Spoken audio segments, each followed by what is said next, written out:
You ever have one of those moments where your whole world flips just like that because of a single overheard sentence? I mean, here's the punchline. Turns out, the people you take a bullet from might not even notice if you disappeared. Yeah, I found that out the hard way, sitting in my own house with the sun leaking through dusty curtains, thinking I was someone's blessing when really, I was just their burden or worse, their prize waiting to be claimed. It started out like any other Thursday. Birds squabbling outside, my tea gone cold, and the ache in my bones making me feel every one of my 74 years. The house was too quiet, save for the tick of a clock and the ghostly laugh of children who grew up and stopped visiting. I always figured I'd die surrounded by family children doting, grateful, the way you see in those heartwarming movies. What a joke, huh? So, my phone rings, and it's Michael me boy, my pride, my reason for putting up with half the nonsense I did over the years. His voice was smooth, all concern and honey, but there was this edge to it, like he was reading from script. Just checking in, Ma. Want to make sure you're okay out there. My heart did a stupid little dance. For a minute, I believed it. We laughed about the weather, my grumpy neighbor's new dog, some nonsense about daffodils blooming early. It felt normal. Safe. Then, right as I'm about to hang up, I hear a click but not the disconnect. His voice comes back, flat, calculating. She's still okay. Damn, I thought she'd be weaker by now. Guess we'll have to wait longer to sell that land. And his wife, God bless her, laughing in the background, telling him not to let his sister get any ideas. That's when I realized me life wasn't a storybook, and I sure as hell wasn't the heroine. I was an asset, a thing, just waiting to be cashed in. Let me back up a sec. I always believed love was something you earned by giving it away. You know what I mean? But nobody tells you what to do when you find out that equation never added up for your own kids. Not long after, Clara called. Sweet, gentle Clara, who always knew the right words. Or so I thought. She asked if I'd move up to the city, for my own good, so she could take care of me. Sell the land, start over. Her voice was syrupy, but the meaning was just as bitter. It wasn't about me. It was about what I had. I ended the call fast, pretending I needed to rest, my hands shaking harder than they had in years. I spent that night, sitting in the dark, clutching a photograph of William, my late husband, wishing I could climb back into those years when love wasn't a negotiation. The next morning before dawn, I packed a bag just the basics, a scarf that still smelled like him, and my journal, and I left a note. I'm safe.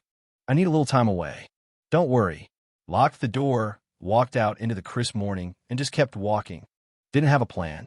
Didn't need one. Just knew I couldn't spend another day waiting to be remembered by people who'd already forgotten who I was. Bought a one-way bus ticket, picked a random town, figured I'd find something real out there, even if it was just silence. The world looks different when you're running away at 70 for every shadow longer, every kindness sharper. First night, no place to stay, and the cold sunk into my bones. I kept walking slower and slower, until finally my knees just gave out. No drama, no tears, just collapse. Out of nowhere, headlights swept across the gravel. A battered old pickup rolled up slow, like the driver was more afraid of the dark than of me. That's how I met Marcus and Tanya, and their little girl, Lily. Strangers with warm hands and even warmer hearts. They scooped me up, wrapped me in blankets, took me to their homey house, so tiny and alive it practically hummed. The walls were covered in peeling paint, the couch sagged, and the kitchen was smaller than my old closet. But you could feel the love in the air, thick as the smell of Tanya's cornbread. Lily, bright-eyed and brave, gave me her favorite blanket and sat beside me all night, holding my hand. You ever notice how kids know exactly what to do without saying a word? She looked at me and said, "You can have my toast. It's the best part." And just like that, I started to cry out the soft, delicate tears of a lady, but the ugly, body-shaking kind that leave you hollow and full at the same time. That house was nothing like the one I'd left, but it felt more like home than anything I'd known in decades. Marcus would whistle as he fixed the porch, Tanya would fuss over me like I was family, and Lily, she just loved plain and simple. Nobody asked about my past. Nobody wanted anything but my company. After a while, I told Tanya the truth about my children, about the phone call that broke something inside me. She listened, eyes soft, and then just reached over and squeezed my hand. You're not alone. Not today.